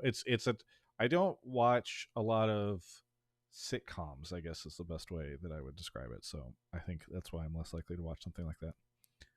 All right. Yeah. We have 2 more callers to go, at least. Maybe we'll get another one. Folks, if you do want to join the show, please make sure you're typing something in pleb topics or subtopics because we might be able to grab a third. We'll see. Yeah, we got room. Yep. All right. Off goes Cubby to grab the next person. Apollo, what are you doing for the holiday? I think I asked you this or the other day. But remind me what you're doing again? I think I'm just staying here. I usually go visit my dad, but I think he might be gone this year, or like not in town this year, so I might just be staying here. But this is for Thanksgiving, but for Christmas time I'll be going back to Washington for a bit. Gotcha. Yeah, you should ask Croissant to take you somewhere, you know? For Christmas? For Thanksgiving. Oh, for Thanksgiving. It's okay. I've already went outside way too much this past month. What? Yeah. You can't go outside too much. Exactly. I think you stay inside too much. It's dangerous out there, the real world. From what I've heard from Croissant, your home is pretty dangerous. So that's maybe true. Soy is here. Soy, where are you calling from? Hello, I'm coming from Sacramento, California. Sacramento, California. I heard it was storming there really badly. Oh yeah, real bad. It's been tough. Yeah. Well, hopefully you're okay. I know I had some friends in Seattle, further up north in Seattle, who didn't have power for like a couple days. It was rough. Yeah, it's been rough. Same. What do you want to talk about on the show, Soy? All right, so I have a question for Apollo and then also Cubby as well, especially with both of your guys' coaching experience. So for those who don't know, Caedrel has formed a new competitive team named Los Ratones. consisting of ex-pro players and content creators and one world champion. One thing that Caedrel's team are kind of revolutionizing is the idea of completely public scrim reviews, discussions, etc. We have seen teams previously talk about, scrim rumors and whatnot, and even going with like G2 to the extent of sharing those scrim results at international tournaments. So the question is, how do you guys think that this level of public information, along with possible backlash, would affect the team's performance? What about the team's mentality and possibly holding their tongues, knowing that everything they say about one another will be shared publicly? Especially now that specifically content creator teams like Moist eSports, Disguised, etc., are becoming more prevalent. Can I get clarification? Because I saw a little bit about this. Isn't this in the same league as LEC, or is it? They're NLC, so it'd be like a one of the ERLs. Okay. It's like an NACL team. Yeah. I mean, okay, because if just for like a competitive standpoint, like if it was me, I would never want to scrim versus this team because I don't want them to leak or scrims, and there's no real, unless they're an insane team, there would be no reason to scrim them. That being said, because it's maybe like a tier 2, it sounds like it's like a tier 2 league, then maybe the people that are playing kind of just want like the notoriety and want to be on stream with Caedrel and all that, because it is going to get a shit ton of views, and that is a good way to get publicity, which is, in a way, that's also kind of a reason to not like it. It's like, I don't know, it's like cheating the system in a way. Like I don't think from a competitive standpoint you should scrim them, but because they want to be known, they're going to scrim them. But yeah, I don't know. I think I don't even really know if it's like good for the game or good for the league. It kind of sounds like it's not. It sounds like it's just not really taking it too seriously. So now remember, this is a minor league. It'll be good for viewers team, Yeah. right? So does that change your opinion at all, Apollo? Can he just? Okay, it's good for viewers, but can he just be streaming League and it's gonna be like he's gonna get a shit ton of viewers anyways, right? Yeah. I feel like he's just ranking the same amount of viewers. I don't know if there's more people going to be watching League, is what I'm trying to say. It'll be an interesting experiment. I mean, I always appreciate what they're doing from a content game, and I think that even if it's not going to be the highest level of play, that there will be a lot of people at home that can tune in and definitely learn things. I mean, the first thing I'll say is, like, if this is the choice you're making, your number one priority isn't being the most competitive team on the market. And I think that given the team that they have, like, I say this not trying to be like, oh, these guys don't want to win, but yeah, Apollo's right. And I mean, going back to when I coached, the very first thing that I would do at Miami when we formed our team for the year is I'd have everyone make a new account and they'd rank together because we could duo, and then we'd have hidden accounts for the rest of the year. And I knew that whenever we wanted the high to pick and play on that, then we'd have accounts that people wouldn't know about, and we'd do that. That's something that a lot of teams do. People have hidden accounts they play stuff on. And yeah, it's definitely a competitive advantage if you know strats or you know picks that you can play and others don't. That being said, I mean, I respect them for taking this approach and putting all the tape out there on them. I think that, yeah, you might have moments where people hold their tongues about what they think in practice, but also I don't think anyone on that team is really going to shy away from that because, again, like, they are content creators. You have big personalities. And let's face it, if they butt heads, it's probably going to make good content, if we're being honest. So yeah, I mean, yeah, I think it's going to be good content. I definitely, don't get me wrong. So it kind of sounds like they're just. I think as long as the people enjoy it, it reminds me of just like the in-house league stuff, right?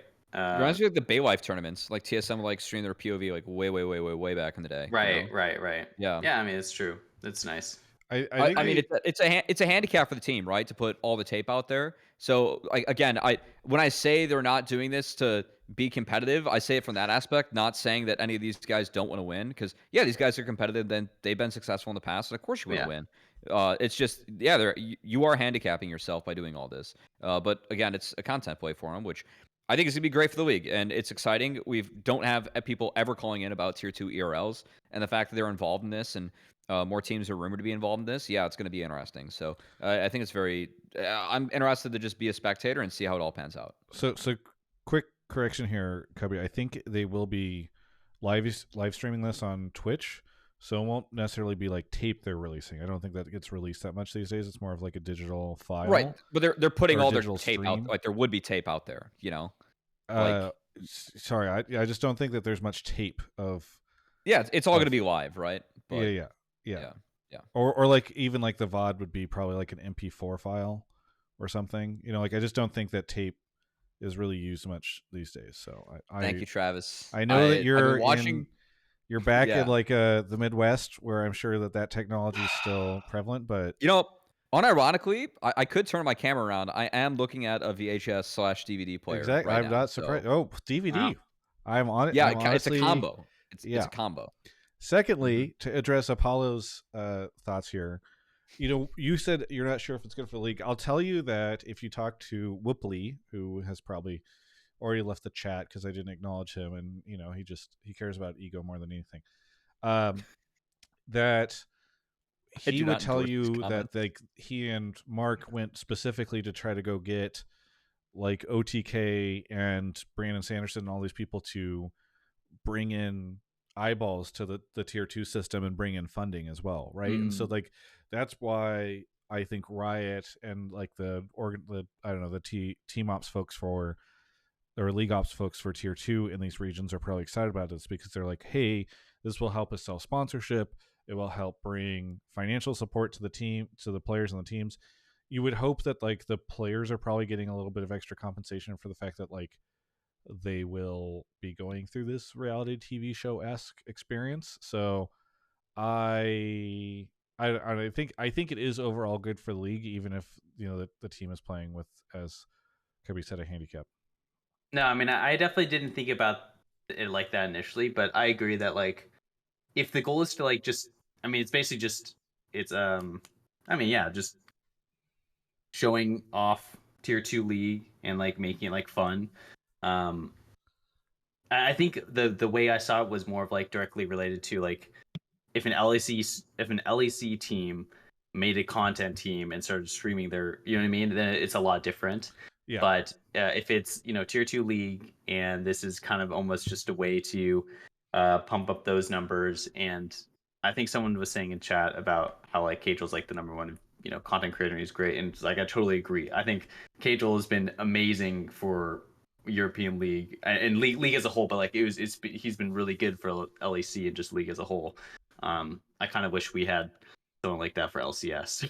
So yeah, I mean, I think the incentives like aren't ideal. Like, look, I mean, if a top laner goes 10-0 against a boss, they're probably going to get more exposure from that than bodying or just being the best player in the league, like outside of that, right? I don't like that, but that's just the reality of what it is in the fandom. And so them being involved will be a massive boost to not only that league that is unfortunately dying and used to be a lot bigger than it was. It'll be a big boost to everyone competing in there too. So, sadly, I don't think the incentive structure is the best for competition, but just for the league surviving as a whole, I do think it's a win like across the board all around to have that team involved. So yeah, I'm excited to watch, honestly. I'll be really interested. I don't know how many games I'm going to tune into, but I'll be really interested to see just how much growth that league experiences, what the fans think of this experiment, because it really is an experiment about what's going on. So I'm really curious to see how it pans out, and I hope it goes well, because it could be really big for some of the leagues that don't get attention. I think that this is something that NA should be looking to do. They clearly are with DSG and other orgs that may or may not be getting involved, and I'll be curious to see what happens with that moving forward too. Yeah. Hey, thanks so much, Soy, for the call. Anything you want to add here before I give you your shoutouts? Yeah. So definitely do check out the VODs. They're super interesting. It's such a cool insight, something that I'm like, I'm not familiar with. I'm bronze 4. To see like how different the gameplay is and how they're focused on such different stuff. So and do you have to order those? Cool, like, do they ship those to your house, or how does that work? It's a Netflix subscription, the old school one, Travis. I think you can Amazon Prime them, but it's like you have to have a specific Prime deal with them. Yeah, you have to use your Prime sub for each of them. On Travis Gafford. You can Travis Gafford on his Twitch channel. Okay. And then shout out anything you want to shout out? Shout out my mom, my brother, and then my girlfriend as well. Thank you guys. Thanks for the call. It was a good one. Thank you guys. Yeah. Thank you. All right, we have 2 callers left to go. Thank you to Danny Grimm for the 10 gifted subs. Danny Grimm with 16 total. Here's something that I learned from Danny Grimm whenever he gifted to the channel over on Twitch right now. Apparently, if you gift 5, it might just be, it's unclear to me. Maybe people can test it. If you gift a sub, it might be 35% off. But Danny Grimm was saying it's 35% off right now if you gift 5 or more. So gifted subs discounted, which is pretty, I think the terminology is poggers. Red is here. Red, where are you calling from? Calling from Wake Forest, North Carolina. North Carolina, what do you want to talk about on the show? I have gripes with the client-side quest rewards. Mostly because I got into League eSports back in 2021 near exclusively because I was pretty new to the game. And there's that little tab that has quests, and I wanted to figure out how to get better. So in finding things to click on, I went to the quest and found things to do, and one of them was watch 3 League esports games. So I did so, and it was the clearly stated rewards. I think it was just Blue Essence or something. And due to having that thing that would influence me to watch the game, that was the one thing that kept me coming here. And I don't know why I haven't seen that system since that point. And every time I see the esports events come around, they show up in the main screen, but it feels like there's little incentive to watch outside of drops, which I feel like it's hard to sell someone on the idea of watching a game for the first time with you might get something. So as a beginner, the Blue Essence was nice for you, at least picking up more champs and kind of getting more access to stuff like that. Yeah, and What if would it you was want to see? Do you just want this to be brought back or something more in depth? if it was brought back, that would be fantastic. I mean, on top of the quests are now just kind of flooded with battle pass rewards, so there are Right. 14 of them there. So it's anything they would add would just get buried. But I I feel hate like that having UI, that, by the way. It's so annoying. I've been playing Yeah. TFT a ton lately, and I was looking through that UI. It's already really rough. The quest UI Yeah. is like just It awful. it probably needs its own tab, frankly, because that's kind of standard in most other games, and it is nice. I just feel like making the rewards appear a lot more tangible would help with incentivizing people to pursue the rewards. I can agree with that. I mean, I'm an old man, so I don't even have emotes enabled because that wasn't in the game that I played when I loved.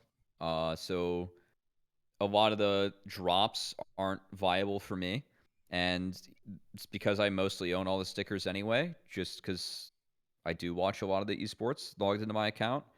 It's not a tangible reward for me.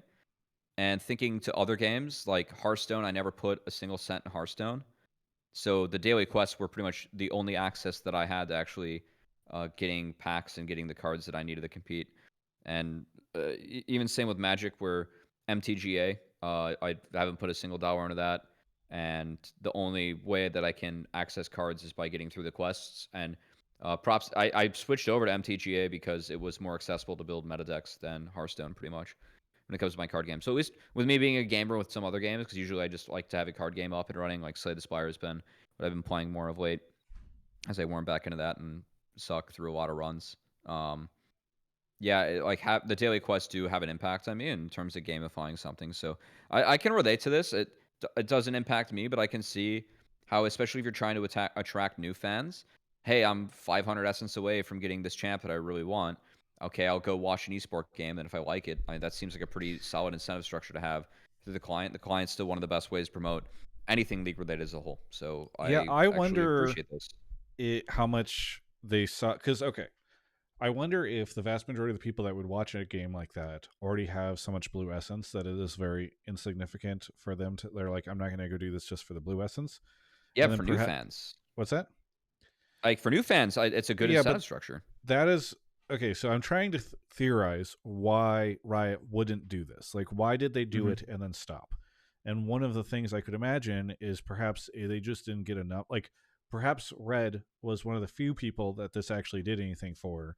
And in terms of like setting up the back end, connecting everything, tracking the viewership on it, and all that type of stuff, maybe like the juice is not worth the squeeze, I believe is the phrase. Like, So I'm not, again, I think this, so all of us, I think we can say, hey, having rewards in client for people to watch competitive League of Legends matches makes a lot of sense. Like, it's hard to imagine how or why they wouldn't be doing that. And so I'm trying to think of some sort of reason why they wouldn't, because it does just make so much sense to me. So I don't know. I mean, yeah, maybe the same reason why they stopped doing Provium. People didn't really care about like the esport or that, that side. They put a lot of effort into it, and then they just didn't see that much return, so they just canceled it. Yeah, that Could is be what similar. I think. It would be. Yeah, I mean, Mark would never answer me if I asked him, but I feel like I should ask him anyway and just see him shrug at me. Because I do wonder why that's not something that they do just to promote stuff, especially around like finals or opening week or something. Maybe they just feel like they already have that with drops, but I don't know. Actually, Red, do you feel like when you were starting off, were drops advertised much like in client? I think I saw them. Well, I don't think I noticed the notifications for drops until after I'd completed the rewards, because honestly, when I very first started watching, I would just, it had the clickable LOL esports site, and I would click that and then watch on mute. It wasn't until after I completed the 3-game quest and started the 10 one, I started actually listening and then got hooked. I don't think I saw the drops things until well after that period. Yeah. I just wonder, I wonder if perhaps they feel like drops are the better system or something. I don't know. But I do agree, like, there should be, like, if the take is they should probably spend more time trying to figure out how to get rewards into the client and to encourage people to watch stuff, I think that makes a lot of sense. The last thing I can think of is perhaps maybe they did it and they just found zero conversion. Like, maybe people just click it, they open it in a tab, it sends them blue essence, and then they're like, oh, and our system showed that like that person never went back and watched more. So that could be the other thing. Is like it's but maybe not it converting a lot would of people spawn more over. missions. So again, maybe it You're just didn't. yeah, but at a certain point in Yeah. time, do you want your viewership botted? Which is essentially what you're doing. I mean, maybe there's a world where they do get like adding more missions and then the person never actually converting over to being somebody who cares, I think it starts to become kind of weird.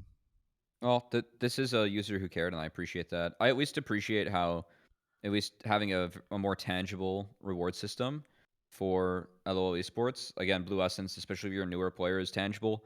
I feel like newer players are more likely to be converted because they just weren't exposed to esports as much before. That's my logic. So I didn't think of this train of thought. I actually appreciate it. So Yeah, I no, I like appreciate it the a call, lot. Red. I like it a lot. Apollo, what would you do? What is a mission in the game, the client, that would get you to watch? I really liked when they had the you could be like a super fan of an LCS team. I had that like on when I was on Echo Fox. It was like 2019, and I think it's like I think this. I mean, I don't know when Red did this, but yeah, you can like I forgot exactly how you got the reward. I think maybe you watched like a certain amount of games or something along those lines, and then you got like the super fan icon of said LCS team. And I think that was pretty cool. I don't know why they took that out. I think that's like a pretty like direct, you know, like direct line into esports or watching esports. Yeah, So do that that is again. cool. That is cool. And also bring back ProView. They're But never maybe gonna that's bring that shit back. It cost them so much money and they got nothing for it. I feel like they wouldn't do that. they got like okay, fine, yeah, they got nothing for it. Yeah, I do. I liked it when they did the side streams where you could just commentate specifically on one lane or something. They did that for a while. Remember when in the lounge they would have Oh, the that was secondary okay stream? actually. Like Yeah, that would be a very cool co-streaming opportunity, right? I don't Where remember you're that. like, I don't remember that. yes. Do you remember the Apollo in? Yeah. I think it was like probably 2020 or 2019. They would have it was in the pre-COVID. Smoothie Lounge a secondary stream that would have like a caster with 2 pro players. And Oh like it was often Jab. I was on there. Yeah, okay, I know. Yes. Yeah. And Okay. they'd be like, and then they would just be like, "Hey, we're just gonna be focusing on bot lane or something." I think that'd And be kind of also Yeah, cool that from was like a cool. I co-streaming like that. thing where I if know you could just give somebody a feed of the bot lane. I know LPL does one pro view a set. So you like one pro view on each team. So you get the limited access and that's free. I feel like that'd be pretty nice. Yeah. Yeah, I actually feel like the limited factor, there's more, at least you would get more eyeballs on one instead of having access to all. David Shynock in chat says that this was back in 2048. So 2048, huh? Yes. Yeah. That was, Interesting. yeah. Red, thank you so much Sure. for the call. Anything that you want to shout out here at the end? Yeah, shout out to my Wi-Fi for not dying this time. And to whichever 2021 interview referred to you as the authority on esports interviews to bring me here. And shout out Arcane. Hope you bring lots of League of Legends and hopefully pipeline into esports fans. And absolute travesty that it didn't release right at the No, we don't beginning use of that word. Worlds. Sorry, we use other language, but I do agree that it's unfortunate that it wasn't lined up. Thanks so much for the call, and we'll catch you next time. I just got the travesty pun. Pretty good. It's just, it's not, it's kind of a derogatory word All right, I'll get the next caller, Travis. against my people. Oh, great. Let's see. We got Pangstrom, thank you. Joe Goat Ba is what it is. Spud Tugger with the 10 gifted. Thank you so much. And Sodaron, thank you for the prime as well. I'll be hanging out on stream afterwards. I think I got you Dalton Kiefer, but just in case, Dalton, thank you for the membership over on YouTube. This week I'm going to be releasing a members only video of me talking about some stuff that fans voted on in the chat on the YouTube side for members only. So thanks everybody for doing that. Melondog is here. Melondog, where are you calling from? Yo, I'm calling from Chattanooga, Tennessee. Chattanooga, Tennessee. What do you want to talk about on the show? My take is that due to a combination of TL and Fly keeping their entire rosters, the rest of the league doing some pretty large shakeups of the rest of their rosters, and some of the map changes that were announced, I think the first two splits are going to be the most top-heavy the LCS/LTA have ever been in terms of quality of play. So you're saying we'll just see the top teams dominate? Yeah, but basically, I feel like we saw a hint of this last summer with TL and Fly being like the pretty large front runners for pretty much the whole summer. And I think due to the map changes kind of reinforcing some like pretty early game snowballing, especially with like the boots, the Noxus boots, I think they're called, and how important move speed is as a stat in the game, especially with pro play. I am really concerned at how crazy like some of the top teams will take advantage of that, and we'll just see like so many stomps after stomps after stomps of like everyone below TL and Fly, especially as some of these new rosters adjust the first two splits. I just think it's going to take a long time for those teams to catch up, and they probably won't really adapt to the new map changes until the summer, really. I feel like the reason why it was so dominant and one-sided in summer was because of best of 3. Like whenever you have best of series, it just ends up lowering the variance a ton between them. So I somewhat disagree on the like best of situation on the summer split because of that. But I am curious what Apollo thinks of this. Is like the meta and the changes to the game going to allow for top teams to just dominate even more? I think it's just really hard to say. Like TL and Fly obviously had good rosters last year, but like let's not forget that we thought C9 was going to be the #1 team in the league and I win was gonna bring that up. Worlds. Yeah. And like they just shit the bed, and it's like, yeah, we can obviously say that TL and Fly are going to do really well with their roster, but we had surprises in last year too. I think I mean, I think every single team surprises except for maybe IMT, at least in the beginning. I'm sorry to IMT. In the beginning, like I think we had I don't remember if it was spring or summer, but like Energy had a pretty strong start. Actually, I guess even that being said, Energy kind of shit the bed in spring, and people like labeled us, really good because we had just gone to Worlds. So it's just really hard to say. And in terms of the map changes affecting pro play, and like, you can almost argue that a new team might be able to figure out the meta first, and then they'll just like maybe take a few wins off the early just because they figured it out first. So I agree that it's a huge advantage for TL and Fly, and I think any sensible person will think that they should kind of dominate the league. But I think that's the reason why any LCS is kind of fun sometimes. You're just like, oh, I guess 100 Thieves are just they're owning. They're like doing really well, and I don't think anyone expected that, at least in the beginning of spring, or I And think maybe it was summer, but then, yeah. then you have like all the pros saying that they're just absolute jokes to scrim, and then they keep on winning on stage. And Yeah, it's yeah. great. It makes good So content. Yeah. yeah. I do think it's fair as far as like bringing up who can figure it out first. Like new teams might be able to figure it out first, and definitely like the energy example I think is a really good example of like how a team could shit the bed that we predict could be really strong. I am a little concerned though, like even with like some of the end game map changes as well, with like the Nexus turrets respawning. I think one thing that some of the like bottom half teams typically struggle with is just ending the game.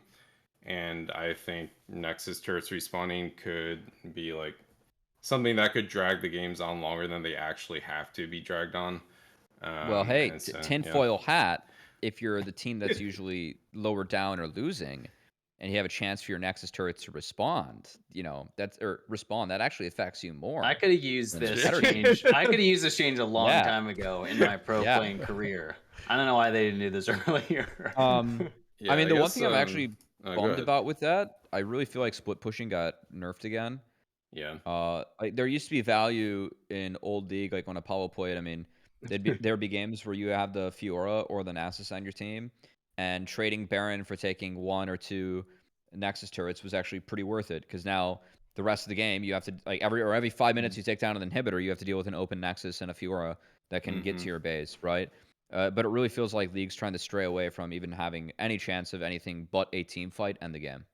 Well, and, Yeah. and then not only that, they added another objective. And objectives have Yeah. always been like the counter to split pushing. It's like, oh, Yeah. are we going to give up this dragon again? It's like, yeah, okay. Are we going to give up this? I don't know what what they call What it do they now, but what do they reveal about the new objective? Because this is where I got to be careful about my NDAs. it's like so Baron is at 25 minutes, I believe, and then this new Yep. objective's at 20 minutes, and I don't know what Yep. it's called. But I'm gonna It's go called look it up. Otacon, and it's basically It has like it has 2 depending buffs. I know on- that was reported. Yeah, it's One basically is- it'll spawn on like whatever side of the map has had more fighting, I believe. Yeah, like more damage. Or yeah. something. Yeah. And so it's just like I think even that is just reinforcing more chaos and lower quality of play potentially. And so I am like, I guess like the main thing that I think of is how I was watching EU last year, and it kind of and that's kind of what I'm afraid of the LTA being this year, is that we have like 1 or 2 really top heavy teams, and then like the rest of the league is just kind of a shit show. And that's kind of how I felt like LEC was last year. Well, first off, NA is greater than EU. No one knows that better than Apollo. Yeah, true. Second off, yep, I agree. I will say that pushing back Baron spawn at 25 and adding a new objective that spawns at 20, it does somewhat add another required fight and expands some of the power windows for champions where they have to interact. So, like for example, I'm going to use the T1 Baron, which it was coined, which is pretty much just an early flip of Baron, because Baron didn't have a ton of HP. It was risky to take at like 20 or 21 or 22 minutes, but it was pretty quick to take if you were ahead a bit or other team was out of position, so you could flip it. Pushing it back to 25 and having another fight at 20, like let's say that T1, let's just say they hit that Baron fight, then they pretty much take a big chunk of the game, and they pretty much end the game or the interaction until the next Baron spawns, or if if it goes late, it's Elder. By adding this at least 20-minute objective into a 25-minute one, it delays the pretty much like the average time that a game can end. So a lot of people are concerned about snowballing, which I think is Sort valid. of. But it like you do need Baron to end the game, and with the Nexus respawn turrets, if you mess up that Baron, you might need 2 Barons to end the game, which is already pretty standard, right? And they haven't released the numbers, so we don't know if Baron's getting buffed or not in terms of what it gives your team, given that it spawns later in the game now, which is reasonable because more stats will be in the game if it spawns later. it does add another fight. I actually think that some of the changes, I don't want to talk too much here, but I think Baron being pushed back is actually decent for tanks that need to scale into the matchup, because it is going to delay some of the bigger fights that happen in the game, and it might just be more important to bring utility to your carries that will have more stats on them later on in the game to create space. And again, like, we don't know numbers of all this, but this is just my theory that there are going to be a lot of points in the game where interactions are pretty much semi-scripted because major objectives spawn and you have to fight around them. And we'll see what kind of numbers they adjust and how that changes the game. I don't want to assume anything, because I think looking at the impact that Grubs had this past year is really good. Because, like, look at how much Grubs changed in summer. I know they buffed Grubs, but it really took until Worlds and that playing out the singular patch for teams to realize that, oh, if we do have a 4-2 Grub advantage, we can just brute force in the side. And this is something that LPL was doing really well for the entire year, just as a region. And it took the rest of the teams to figure out, oh shit, this is the meta. Like, this is how we have to play in order to give ourselves the best chance to win the game. So I don't want to draw too much conclusions. I think that people are worried a little bit about snowballing. What I will say is, like, I think early gut feeling is that just the new objective that I'm going to not even try to pronounce because I will butcher it. I think One of the buffs. It's Otacon, so it's Yeah, kind of like Akshan, I think. It spins around a Yeah, tower. yeah. yeah. Yeah. It's like a but Metal Gear character, but spelled differently. if you kill one of the forms, it does have 2 different forms. It was reported that it grants a GA. If that indeed is the case, then that is really big for assassins. I think that assassins have really struggled to have a place in League, which makes sense to me at the highest level. But isn't it also really good versus assassins? Yeah, yeah, it is. But also, if you get it, like, if you're Zed, you can just throw yourself in there with absolutely nothing to worry about. Yeah. So I think that this might be a change that does kind of crack open some different champs that might be stronger or weaker, just like any preseason. But I thought Grubs were really successful because they got out of the script of, we take Dragon at 5:30, then we take Rift at 8, then we take Dragon at 11, and then if we're strong, we take second Rift, and then you can't fight us because our comp's just stronger, and you play for 15-minute fight or 25-minute fight. Well, and that was a lot of the meta. Where this is going to actually throw a wrench in it, where I feel like everyone has to play for 20 or 25-minute fight, depending on how strong the objectives are. And that's going to be interesting to see. I thought Grubs were really positive, at least breaking that script, giving trade options, and they were a really good addition to the game. So, yeah. Sorry, that was very long. No, you're good. I appreciate the detailed explanation. I think one thing that makes it a little different from Grubs, though, is that specifically the way that getting access to the feats of strengths works is that, like, you can get it through, like, getting 2 of 3 things, such as, like, dragons or first blood or first turret. And specifically the first blood and first turret is what I'm worried about the most with better teams versus weaker teams.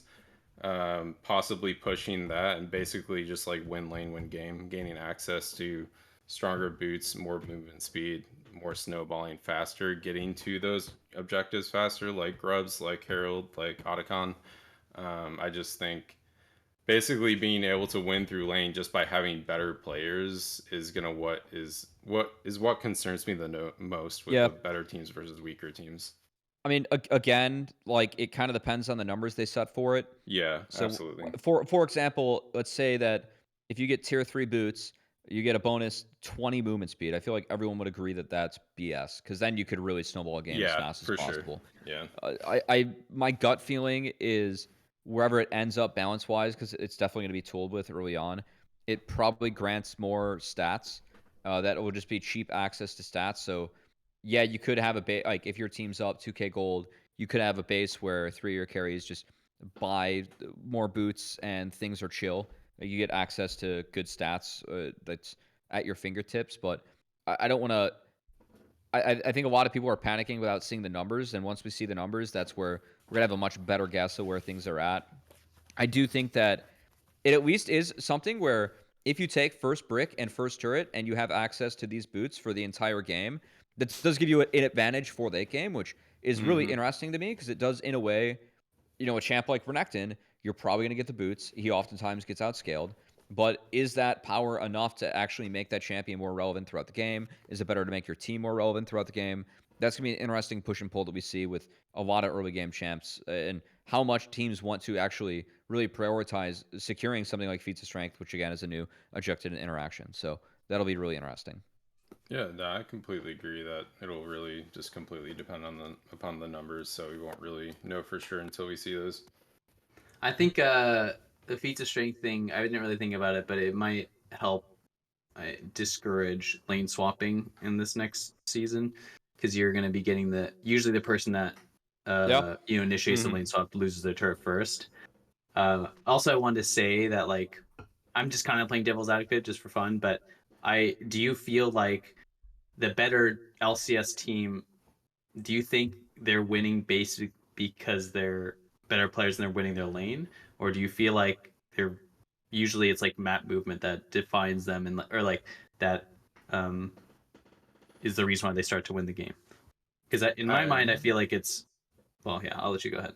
Yeah, I think it can be a bit of both depending on the meta. I think like it just really depends on the meta. On like for certain teams, like TL obviously had to rely more on map play over the summer. They were like the masters of lane swap and everything.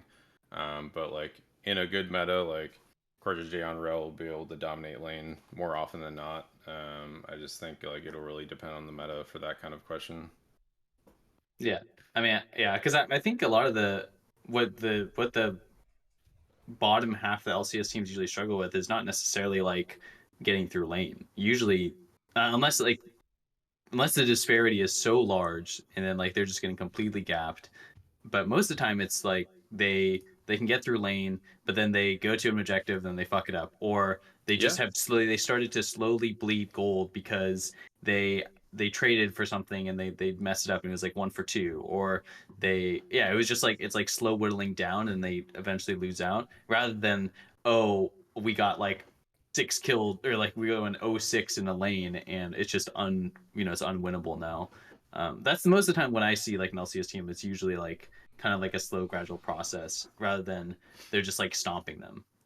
And I think you kind of you kind of saw that in lane swaps the most, where if a team didn't know how to do a lane swap, it's like the most disastrous thing. Like that is it is just a complete like absolutely disaster. unplayable. Yeah. So yeah.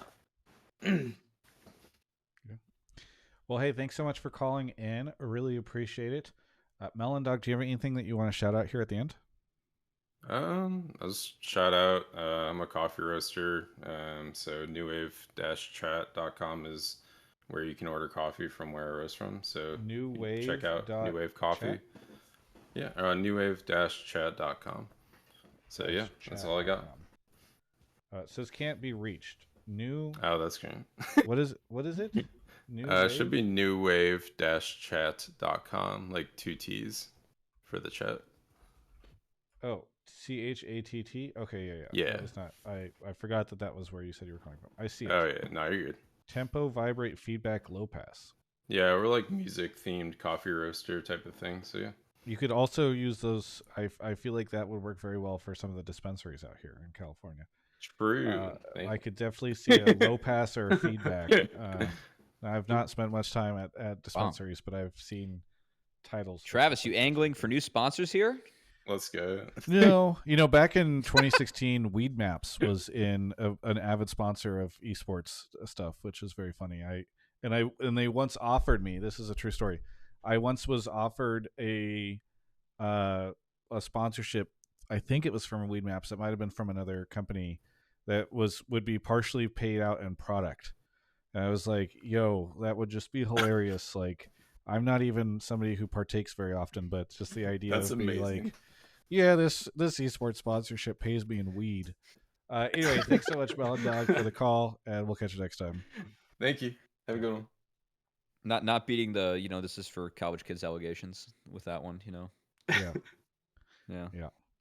Cool. Well, hey, kind of a shorter episode this week, but obviously there wasn't as much going on, so we came in underneath our 2 hours, which makes sense considering we're always going over. But we'll do a round of shout outs here. I'll stay on stream too and hang out with folks for a bit. But Cubby, what do you want to shout out? What do you want to plug?